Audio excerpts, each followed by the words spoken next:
Êxodo capítulo 20, do verso 4 ao verso 6. Vamos ler o texto? Fala assim o texto. Não farás para ti imagem de escultura, nem semelhança alguma do que há em cima nos céus, nem embaixo na terra, nem nas águas debaixo da terra. Não as adorarás, nem lhes darás culto, porque eu sou o Senhor, o teu Deus, Deus zeloso, que visito a iniquidade dos pais nos filhos até a 3ª e 4ª geração daqueles que me aborrecem, e faço misericórdia até 1000 gerações daqueles que me amam e guardam os meus mandamentos. Amém? Queridos, nós tivemos já 2 cultos no qual nós estamos expondo os 10 mandamentos. No primeiro culto nós trabalhamos o prólogo, onde Deus ele se apresenta para a nação de Israel e ele diz: eu sou o Senhor, o teu Deus, que te tirei da terra do Egito, da casa da servidão. Então esse é o prólogo dos 10 mandamentos, e nós trabalhamos ele há 2 cultos de ceia atrás. Então ali nós vimos todo o contexto a respeito dos 10 mandamentos.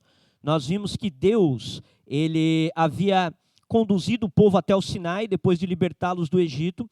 E ali no Sinai, então, ele está estabelecendo uma aliança com a nação de Israel, para que a nação de Israel agora tenha um compromisso com Deus. Nós vimos que essa aliança, ela tem 2 características. Ela pode ser uma aliança entre um suzerano e um vassalo, ou seja, Deus sendo um suzerano e o povo um vassalo, mas também pode ser uma aliança de casamento. O fato de que Deus já havia enamorado a nação de Israel durante muito tempo, já havia formado essa nação de Israel desde lá de trás, através do chamado de Abraão, havia depois liberto eles do Egito, e agora ele estava pedindo àquela nação em casamento para que eles se tornassem então a sua esposa. E para que isso ocorresse, deveria haver um pacto estabelecido através dos 10 mandamentos. Então Deus estabelece as normas para que esse relacionamento pudesse acontecer, qual seria a parte da nação de Israel nesse relacionamento. E depois nós vimos no culto de ceia passado o primeiro mandamento, que fala: não terás outros deuses diante de mim. E algumas tradições cristãs, elas unem esse texto que eu acabei de ler ao primeiro mandamento. Então eles unem o primeiro e o segundo mandamento, colocando eles como sendo apenas uma coisa: não terás outros deuses diante de mim e não farás para ti imagens de escultura, relacionando um mandamento ao outro. Porém nós vamos ver que isso não é a visão correta do texto, eu vou expor isso aqui. O primeiro mandamento ele é isolado do segundo mandamento, são 2 mandamentos distintos. O primeiro mandamento, ele proíbe o politeísmo. Ele proíbe que a nação de Israel ela cultuasse a falsos deuses. Então, a feitura de imagens de falsos deuses já estava proibida no primeiro mandamento. Não há uma proibição no segundo mandamento em relação a isso. A gente vai trabalhar para tentar deixar um pouquinho claro. Mas o primeiro mandamento, então, estabelece que a nação de Israel ela deveria ter um culto ao único Deus verdadeiro. Ela não poderia ter outros deuses. Ela não poderia ser politeísta, como as demais nações eram. As demais nações cultuavam a vários deuses. Então, quando Deus liberta Israel do Egito, Deus liberta com braço estendido e mão poderosa, e cada julgamento que Deus traz sobre o Egito, ele está julgando um falso Deus do Egito. As nações elas tinham inúmeros ou muitos deuses, e Deus então mostra que ele é o único Deus verdadeiro no prólogo: eu sou o Senhor, o teu Deus, né? E aí no verso, no primeiro mandamento, ele estabelece que só ele poderia ser adorado pela nação de Israel. E agora no segundo mandamento, nós temos uma proibição em relação à feitura de imagens de escultura. Essa palavra imagens de escultura não é exatamente essa palavra no original. A palavra ali ela seria melhor traduzida por ídolo. Então não farás para ti imagens de ídolos, né? Então essa seria a melhor tradução. Nem sempre um ídolo é feito de escultura, né? Às vezes um ídolo pode ser feito através de uma outra forma de imagem. Mas o texto agora ele está fazendo uma proibição, né? Ele estabelece uma dupla proibição. Em primeiro lugar, ele estabelece uma proibição da feitura de imagens. E segundo, ele estabelece um culto prestado a estas imagens. Isso está no verso 4 e no verso 5. Olha só, verso 4 ele proíbe a feitura de imagens. Não farás para ti imagens de escultura, nem semelhança alguma do que há em cima nos céus, nem embaixo da terra, e nem nas águas debaixo da terra. E no verso 5, ele estabelece a proibição do culto a estas imagens. Agora, qual é o contexto e por que Deus estaria proibindo a feitura de imagens e depois proibindo o culto a estas imagens? E o motivo pelo qual Deus está proibindo isso é porque quando ele estabelece a primeira proibição no primeiro mandamento de não ter outros deuses, ele estabelece que haveria um Deus verdadeiro que deveria ser cultuado, ok? Não terás outros deuses diante de mim. Então eles não poderiam prestar culto a falsos deuses, mas deveriam prestar culto ao Deus verdadeiro, ok? Isso é uma conclusão lógica. Se eu não posso ter outros deuses diante de Deus, eu estou proibido de prestar culto a estes deuses. Porém, eu devo prestar culto ao Deus verdadeiro, ok? Agora, o que o segundo mandamento ele está fazendo? Ele está regulando o modo como o culto ao verdadeiro Deus deveria ser prestado. Então, se o povo não poderia ter outros deuses, eles deveriam adorar ao Deus verdadeiro. E como que eles deveriam adorar ao Deus verdadeiro? Não fazendo imagens de escultura. Então, a ideia é que o primeiro mandamento proíbe a feitura ou ter falsos deuses, e o segundo mandamento regula o modo pelo qual nós prestamos o culto ao Deus verdadeiro. E por que existe uma proibição de se fazer esculturas ao Deus verdadeiro? Justamente porque essa era a prática comum de todas as nações. Todos os outros deuses eram representados por uma imagem, ok? Então havia uma imagem que representava os falsos deuses. E agora Deus está dizendo, vocês não vão cultuar os falsos deuses. Vocês cultuarão a mim, Yahvé, o Deus verdadeiro. Mas vocês não farão imagens minhas. Então o segundo mandamento proíbe a feitura de imagens de Deus. Enquanto o primeiro mandamento proíbe que você adore falsos deuses, o segundo mandamento proíbe que você faça imagens de Deus, como foi o caso do povo de Israel quando eles fizeram o bezerro de ouro. No bezerro de ouro, nós temos o povo fazendo uma imagem de Yahvé. Eles fazem um bezerro de ouro e eles dizem que aquele era o Deus que os havia tirado do Egito. Então eles estão atribuindo ao Deus verdadeiro uma imagem que não o representava da maneira correta. Então, a proibição do segundo mandamento não é uma proibição apenas, óbvio que isso é óbvio que é proibido, mas isso já é proibido no primeiro mandamento, não é uma proibição apenas de você pegar e fazer uma imagem de escultura, sei lá, da Maria, fazer uma imagem de escultura lá de José e adorar essas imagens. Isso está proibido no primeiro mandamento, porque você não pode ter outros deuses diante de Deus. O segundo mandamento proíbe que você faça imagens do próprio Deus. Essa é a proibição do segundo mandamento. E aqui é muito interessante, porque quando a gente mergulha na Escritura, nós vamos compreender ou entender por que Deus proibiu o povo de fazer imagens dele. Abre comigo Deuteronômio capítulo 4, Deuteronômios não, né? Deuteronômio. Ó, Deuteronômio capítulo 4, do verso 9 ao 19.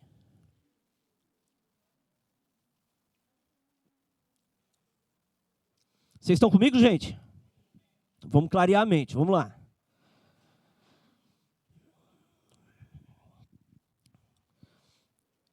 Só para vocês entenderem o contexto aqui, tá?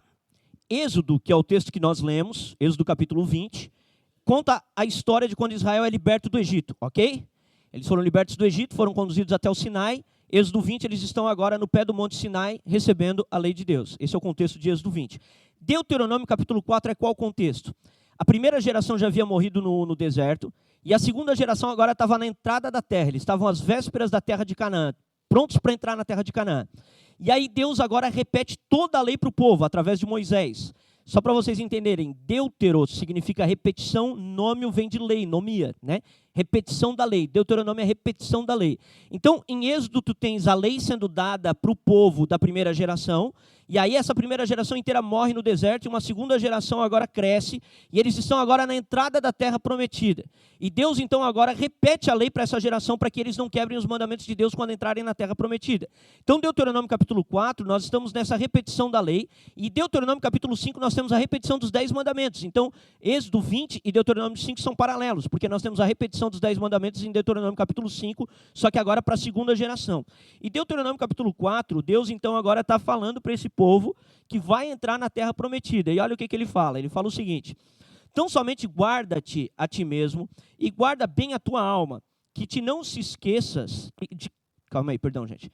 E guarde a tua alma, que te não esqueças daquelas coisas que os teus olhos têm visto e não se apartem do teu coração todos os dias da tua vida.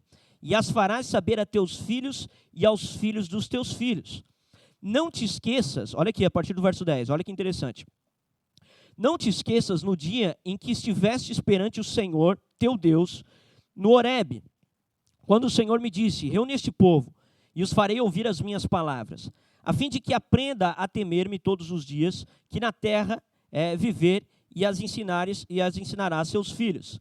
Então chegastes e vos pusestes de pé ao pé do monte. Então aqui ele está narrando o momento que Deus deu a lei lá no Monte Sinai, correto? Ele está falando da geração passada, não se esqueçam.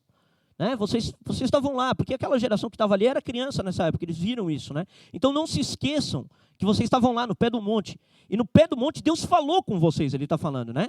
E aí ele fala o seguinte, então chegastes e vos pusestes ao pé do monte, o monte ardia em fogo até o meio dos céus, e havia trevas e nuvens e escuridão. E então o Senhor vos falou do meio do fogo.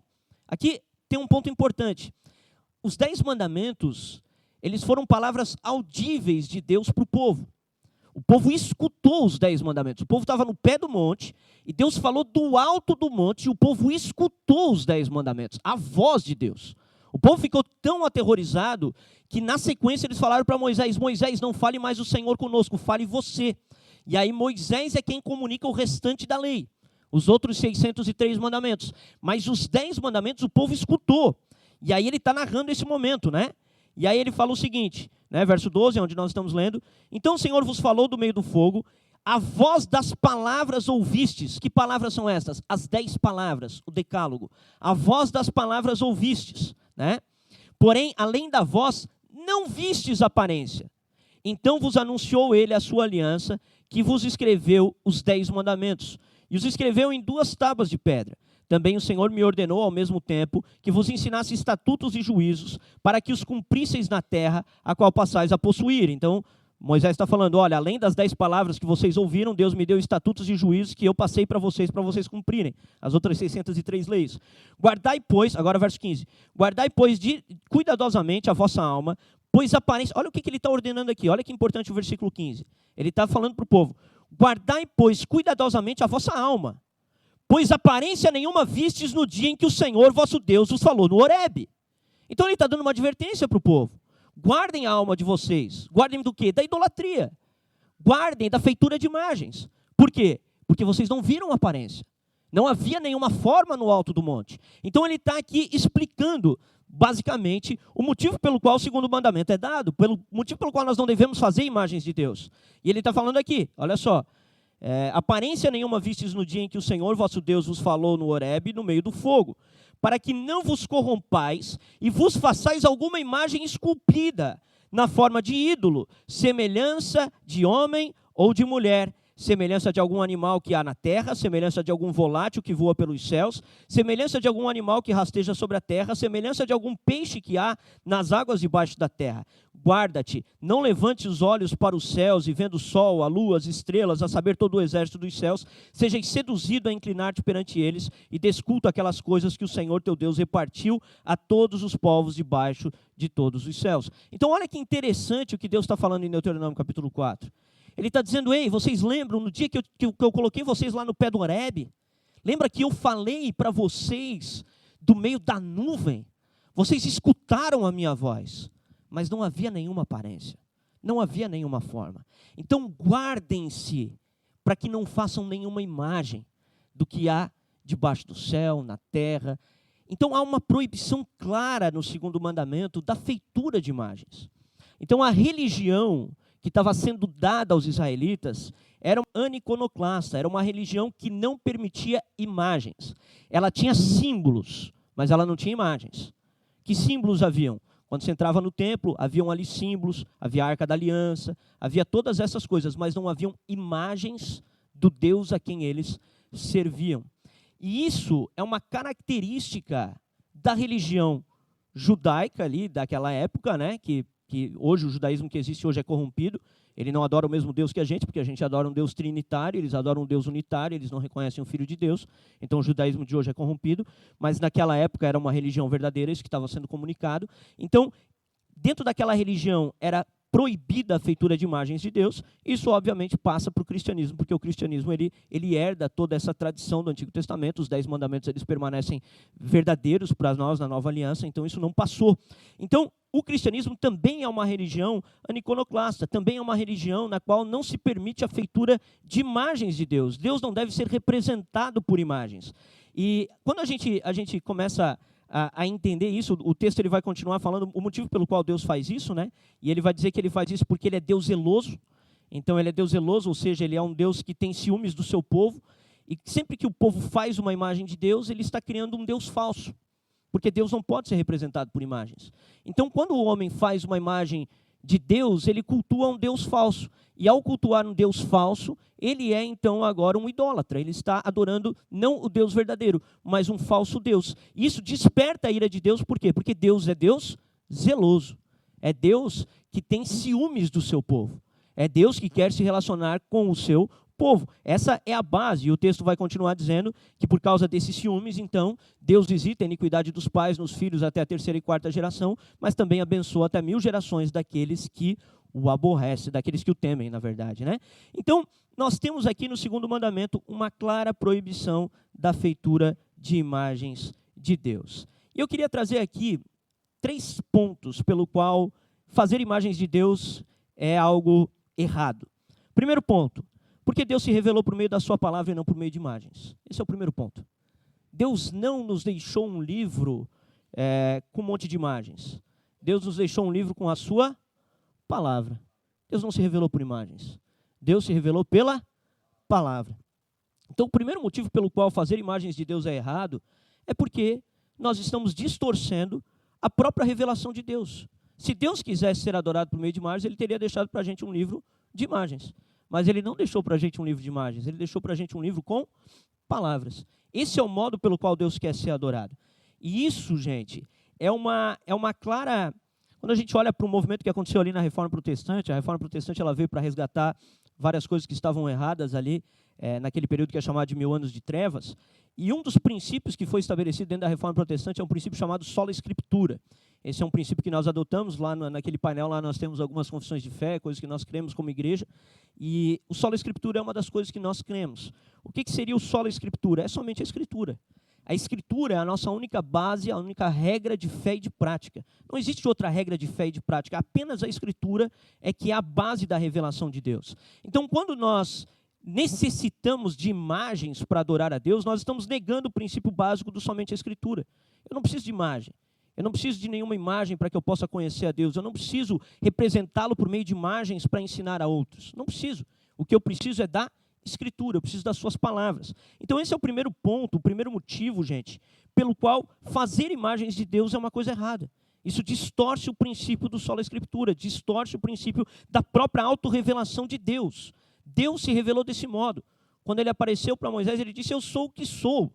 E ele começa a se revelar então na história por meio da sua palavra. Ele fala aos profetas, os profetas comunicam ao povo, ele depois se revela por meio de Jesus Cristo fala ao povo, e aqui tem uma outra coisa engraçada, a Bíblia não nos descreve como Jesus é. Por que a Bíblia não nos descreve como Jesus é? Né?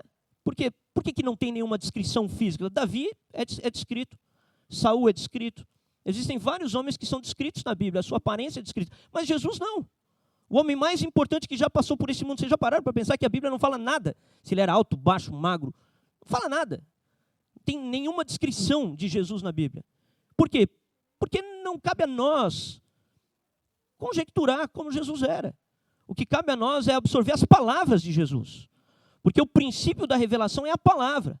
É a palavra que deve guiar a gente. Então esse é o primeiro motivo pelo qual fazer imagens de Deus é errado. Porque isso distorce o meio da revelação que o próprio Deus estabeleceu. Segundo, fazer imagens de Deus é roubar-lhe a sua glória. Deus pode ser representado por alguma coisa da terra, gente. Deus não é muito maior do que qualquer coisa que existe no mundo. Deus é muito maior. Quando a gente olha para algumas expressões bíblicas, alguns textos bíblicos, nós vemos a grandeza que a Bíblia coloca para Deus e representá-lo por meio de uma imagem e roubar-lhe a sua glória. É distorcer quem ele é. Olha o que fala 1 Reis, capítulo 8, verso 27. Olha só. Quase que eu tomei esse suco aqui achando que era água.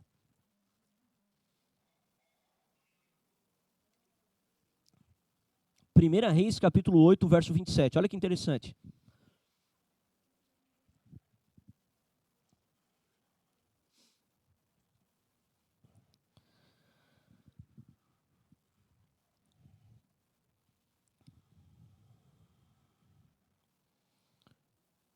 Vai conseguir?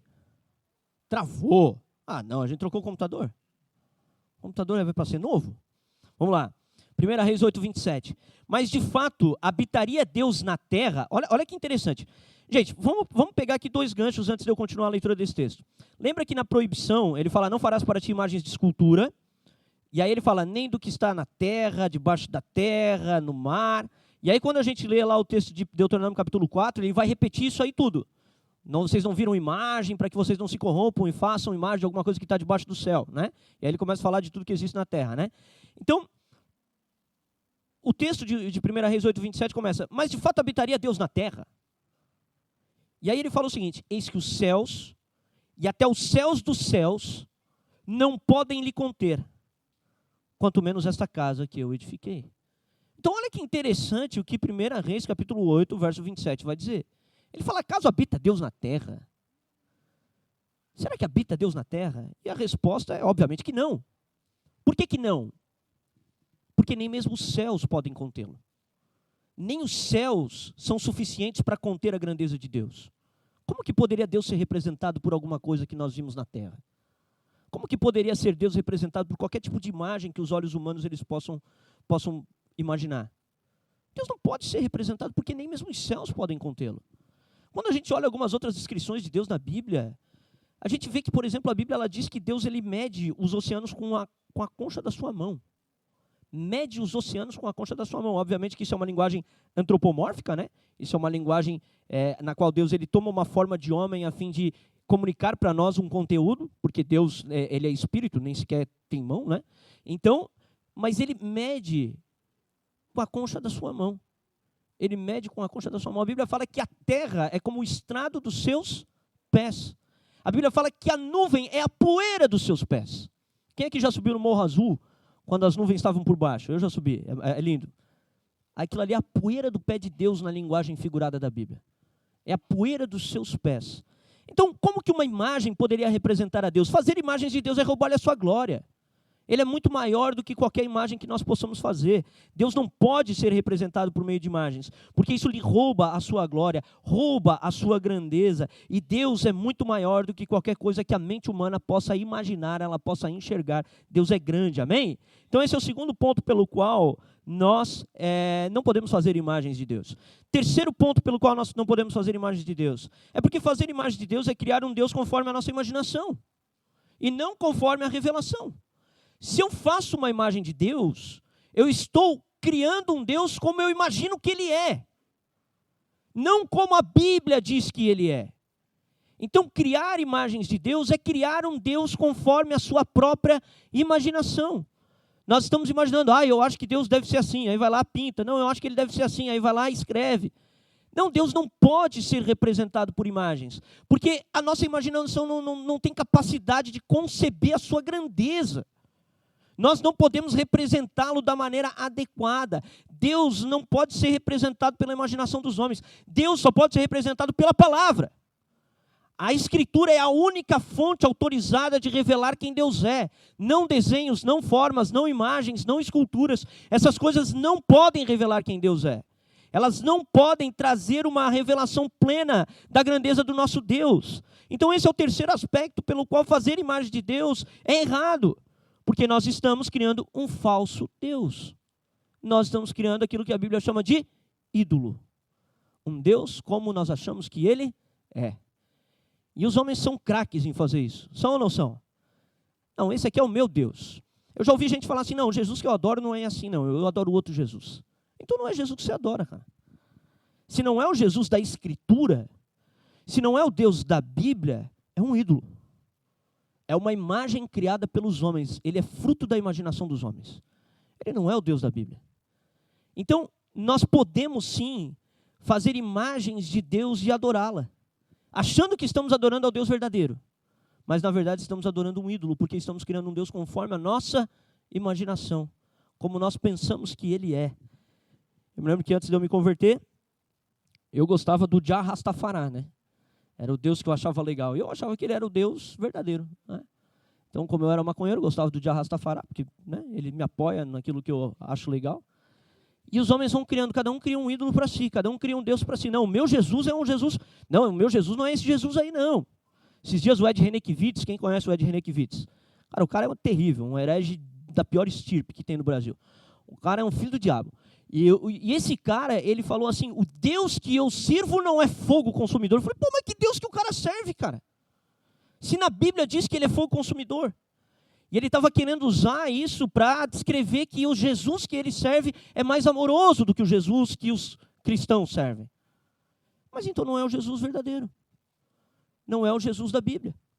Porque só existe um Deus, amém, gente? Só existe um Deus. E esse Deus, ele é quem ele diz que ele é. Ele não é quem os homens acham que ele é. Esse Deus não é quem os homens acham que ele é. Ele é quem ele diz que ele é. E qual que deve ser o meu esforço, então? O meu esforço deve ser em conhecer o Deus verdadeiro. Conheçamos e prossigamos em conhecer ao Senhor. Oséias capítulo 6. Jesus, ele falou assim, ó, se eu não me engano é João 17. A vida eterna é essa, que conheçamos a ti, o único Deus verdadeiro, e a Jesus Cristo, aquele a quem tu enviastes. Nós precisamos buscar conhecer o Deus verdadeiro, e o Deus verdadeiro só pode ser conhecido pela Escritura. Não existe uma outra fonte de revelação desse Deus. Ela é a única fonte de revelação autoritativa e que te dá base para que você conheça o Deus verdadeiro. Obviamente você precisa da iluminação do Espírito de Deus, você precisa da graça de Deus para ter essa compreensão correta, mas a única fonte autoritativa é a Escritura, gente. A Escritura é a única fonte autoritativa. E eu queria ainda tocar em um outro ponto, que é um ponto ainda mais polêmico. Sendo proibido fazer imagens de Deus, e Jesus sendo Deus, é proibido fazer imagens de Jesus? Qual é a conclusão que nós chegamos lógica disso? Sim. Quando nós olhamos para o credo niceno-constantinopolitano, inclusive ele está escrito ali, ele fala que Jesus é Deus de Deus e luz de luz, coigual e consubstancial ao Pai. Ou seja, ele é Deus verdadeiro de Deus verdadeiro, ele é luz da luz, ele é coigual e consubstancial. Ele é Deus, Deus pleno, totalmente Deus. Sendo então Jesus Deus, será que devemos fazer imagens de Jesus? Essa é uma coisa importante, gente, para a gente pensar. E a minha resposta é que não, nós não devemos fazer imagens de Jesus. Por que nós não devemos fazer imagens de Jesus? Porque nós criamos um Jesus conforme a nossa imaginação. Nós estamos criando um Jesus como nós imaginamos que ele é e não como ele disse que ele é. Nós estamos distorcendo ou corrompendo aquilo que seria a revelação bíblica. Nós estamos criando um personagem que nós queremos apresentar às pessoas para que elas conheçam o Deus verdadeiro. Mas o Deus verdadeiro não deve ser apresentado por imagens. Ele deve ser apresentado por sua palavra. Qual que é o meio pelo qual a Bíblia fala que a fé chega ao ouvido das pessoas? A fé vem pelo ouvir e o ouvir da palavra de Deus. A palavra de Deus é o meio pelo qual as pessoas elas chegam à fé. E aqui tem uma implicação muito importante, uma implicação e uma aplicação muito importante para nós que somos pais, lidamos com crianças. Como nós devemos ensinar nossos filhos a respeito de Jesus? Por meio de imagens, será? Não, por meio da palavra. É por meio da palavra.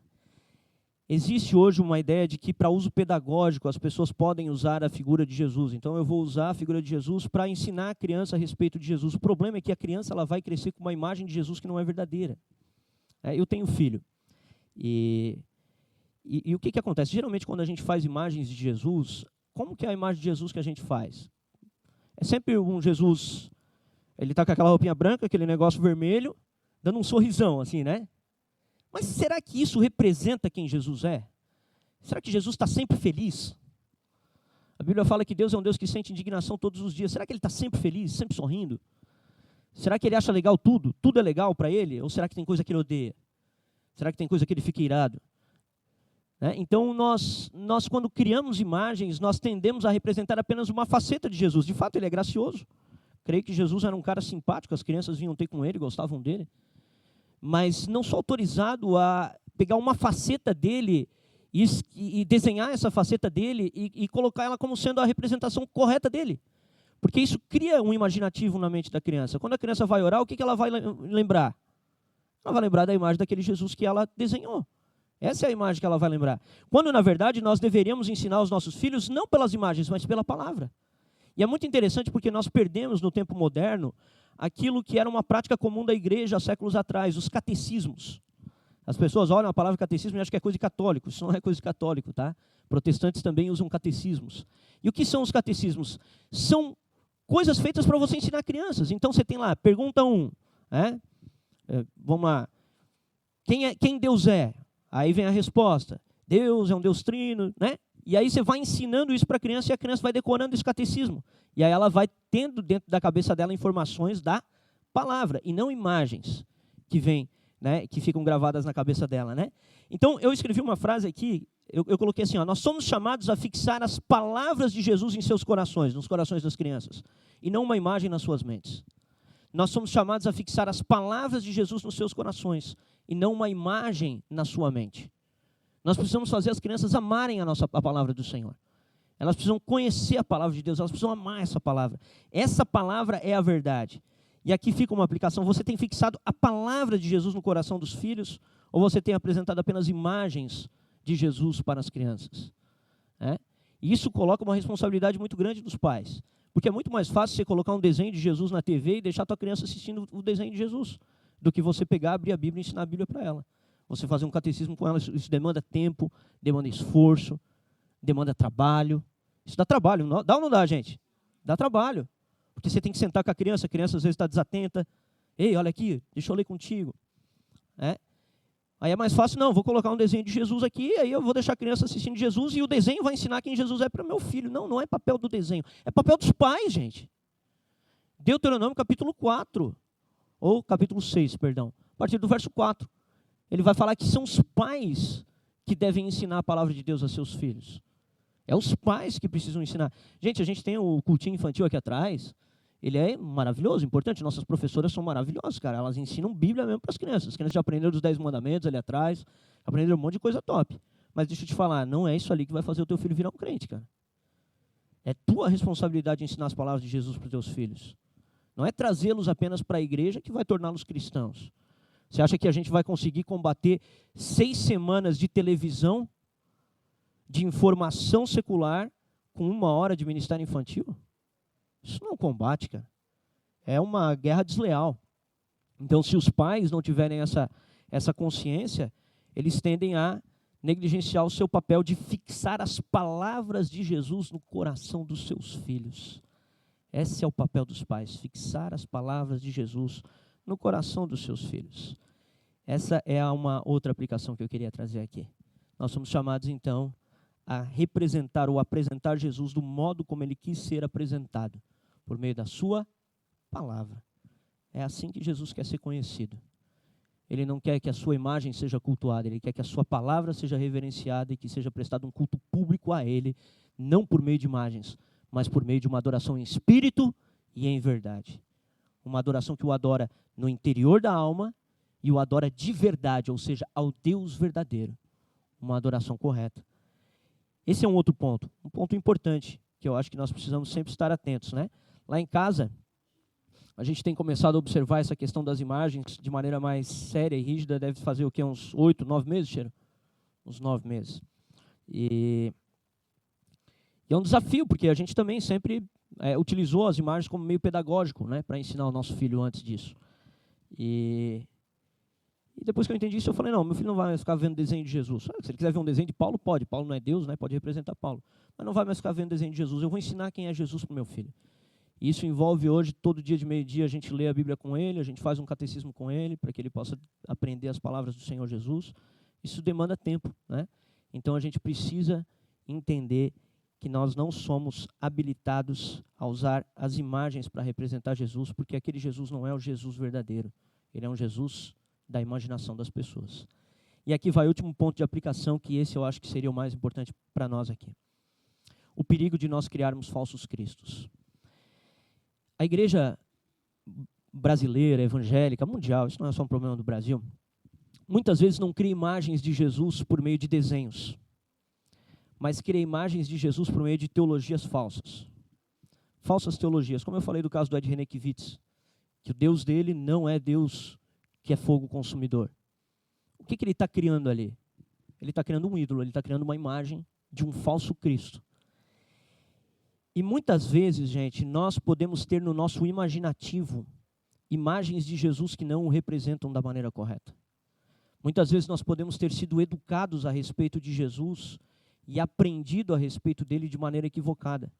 Não o Deus verdadeiro, não o Cristo verdadeiro, mas um falso Cristo, criado pela imaginação dos homens, pelas falsas teologias. O que é uma heresia, gente? Uma heresia é você pegar uma verdade bíblica e levar ela ao extremo. Então, por exemplo, eu pego uma verdade bíblica, Deus é amor. Eu pego essa verdade bíblica e eu isolo essa verdade bíblica. Deus é amor e ele só é amor. Pronto, criei uma heresia. Porque ele é amor, isso é verdade, mas ele não é só amor. Ele é fogo consumidor, ele é justo, ele é santo, ele se vinga, a Bíblia fala que ele se vinga de seus adversários. Então, para que eu possa construir uma teologia bíblica correta, eu não posso dar ênfase apenas a uma verdade da Bíblia, eu preciso dar ênfase a todas as verdades da Bíblia. Porque senão eu vou criando um falso Cristo na minha mente. E às vezes eu estou indo na igreja, estou cultuando a Jesus, mas não é o Jesus verdadeiro que eu estou cultuando, porque eu tenho uma imagem falsa de Jesus na minha mente. E como que a gente corrige isso, gente? Bíblia, gente. É Bíblia. Esse é o único jeito da gente corrigir. É por isso que a gente está fazendo pregação expositiva aqui na igreja. Porque eu não quero apresentar só uma faceta de Jesus, eu quero apresentar o Jesus inteiro para a igreja. Eu quero poder falar de quem ele é na sua totalidade. Então eu não vou poder pular os textos difíceis numa pregação expositiva. Eu vou chegar no texto difícil, eu vou ter que falar do texto difícil. Eu não vou poder isolar esse texto, eu vou poder pregar só uma verdade. Não, eu vou ter que lidar com a verdade inteira. E aí, desculpa a expressão, mas rebole o pregador para pregar, né? Porque é chamado do pregador pregar todo o conselho de Deus, né? Então a gente é chamado para cultuar o Deus verdadeiro. E pode ser, gente, que nós tenhamos construído um Cristo falso na nossa cabeça. Pode ser que às vezes nós não estejamos adorando ao Jesus de fato como ele é representado na Escritura. Agora, como que isso pode ser resolvido? Em primeiro lugar, por meio de arrependimento. Não é? O pessoal olha e fala assim, Senhor, me perdoa, porque eu fiquei tanto tempo aí imaginando tu e nunca mergulhei realmente fundo na tua revelação. Mas agora eu quero te conhecer melhor. Eu quero mergulhar mais a fundo na tua revelação. Então, esse é o primeiro ponto, né? E a gente buscar, então, uma compreensão adequada, correta de quem Jesus é, de fato, na Escritura. E estarmos envolvidos com o corpo de Cristo, com pessoas que conhecem a Deus, com pessoas que têm um conhecimento a respeito do Senhor. Esse é o caminho para a gente construir realmente um Cristo verdadeiro, né? E essa eu acho que seria uma última aplicação, né? Mas uma aplicação muito importante. Cristo, muitas vezes, é feito uma imagem dele sem desenhos, mas só aqui, ó, na cabeça.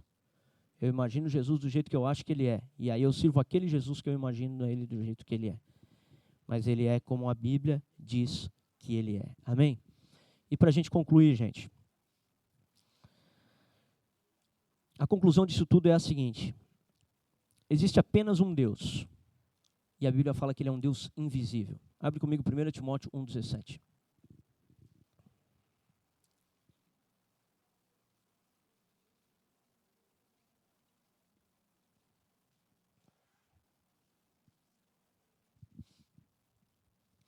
Primeira Timóteo capítulo 1, verso 17.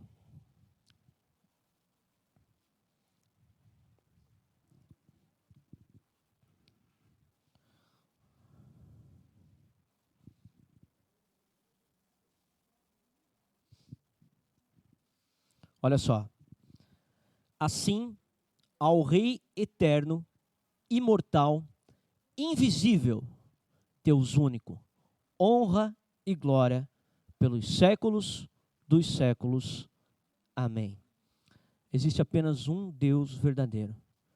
E esse Deus é invisível aos olhos dos homens. Como que eu conheço esse Deus verdadeiro? Por meio de Jesus Cristo, a quem ele enviou, o qual é a imagem desse Deus verdadeiro. Abre comigo Colossenses capítulo 1, versículo 15.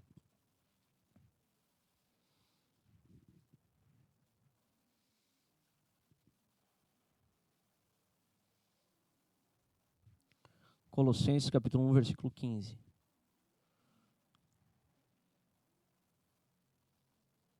Olha só. Este, falando de Jesus, é a imagem do Deus invisível. Cristo é a imagem do Deus invisível, o primogênito de toda a criação. Como que nós conhecemos o Deus invisível? Por meio de Cristo. Cristo é o caminho que nos leva ao Pai. E como que nós conhecemos Cristo? Por meio de sua palavra. Não por meio de imagens, mas por meio de sua palavra. Ele é o único caminho que nos leva ao Deus invisível. Somente Jesus é a porta de entrada do reino de Deus, gente. E não existe outro caminho que nos leve ao Pai. Cristo se fez carne, habitou no meio de nós, cheio de graça e de verdade. Mas quando ele era reconhecido como Deus por seus discípulos, não era por causa da imagem que ele tinha como homem. Era por causa dos atos poderosos que ele realizava e por causa das palavras que ele proclamava. Então, por causa desses atos e por causa dessas palavras, Estevão, ele olha e fala, Rei meu e Deus meu. É por causa dos atos e das palavras, não por causa da figura, não por causa da imagem, por causa dos atos e das palavras. A Bíblia ela fala que nele não havia nenhuma beleza que atraísse os homens. Ou seja, na sua imagem, na sua aparência física, como um homem, Cristo não tinha nada que atraísse os homens. Mas por causa da sua dignidade, por causa da sua grandeza, por causa de suas palavras, por causa de seus atos, por causa de suas atitudes, os homens então o reconheceram como Deus. E ele deve ser cultuado por causa destas coisas, não por causa de sua imagem, mas por causa de sua palavra, por causa de seus atos, por causa de sua grandeza, por causa de quem ele é, por causa de sua dignidade, porque ele é o primogênito de toda a criação. Ele deve ser cultuado e adorado desse modo. Amém, gente? É isso que eu gostaria de compartilhar com vocês aqui nessa manhã. Sei que é um assunto delicado, um assunto difícil, um assunto que pouco tratado até dentro da igreja, mas que importante, extremamente importante, e que creio que corrige muitas rotas dos cultos prestados pelos homens a Deus. Isso ajuda a gente a ser mais temeroso em relação a Deus. Ajuda a gente a temer mais a Deus, a olhar e dizer, cara, Deus é muito grande para ser representado por uma imagem, então eu não posso representá-lo. Eu vou falar de quem Ele é para os meus filhos, eu vou falar de quem Ele é para os meus alunos, eu vou falar de quem Ele é para aqueles que estão debaixo da minha tutoria, debaixo da minha mentoria, por aqueles que estão debaixo do meu discipulado. Eu vou falar as suas palavras, eu vou comunicar essas palavras ao coração, até porque é a palavra que gera fé. A fé vem pelo ouvir da pregação do Evangelho. A Bíblia fala que aprove a Deus salvar os homens por causa da loucura da pregação. Não por causa da loucura da exposição das imagens, mas por causa da loucura da pregação. É a pregação que converte corações. É o Evangelho que converte corações. Não são as imagens, é a palavra poderosa do Deus único e verdadeiro que converte os corações. É isso que converte corações. E aí eu queria trazer duas aplicações finais aqui, de maneira bem rápida. Primeira aplicação, se você ainda não serve a Deus, saiba que existe apenas um Deus verdadeiro, que deve ser adorado de modo que Ele ordena, ou do modo que Ele ordena em sua palavra. E Ele só pode ser conhecido por meio de Cristo, o Verbo encarnado. Então, só ainda não serve a Deus, só existe um Deus verdadeiro. E Ele deve ser adorado por meio daquilo que Ele revelou, por meio da sua palavra. Esse é o método pelo qual nós devemos adorá-lo. E você só vai poder conhecer Ele por meio de Cristo. E a segunda aplicação é, se você já é um cristão, cuide para não adorar um falso Cristo criado pela imaginação humana, mas permaneça fiel ao Cristo das Escrituras, amém? Então, se você já é um cristão, não adore um Cristo criado pela tua imaginação. Adore o Cristo revelado nas Escrituras, amém? Gostaria de convidá-los a se colocar de pé.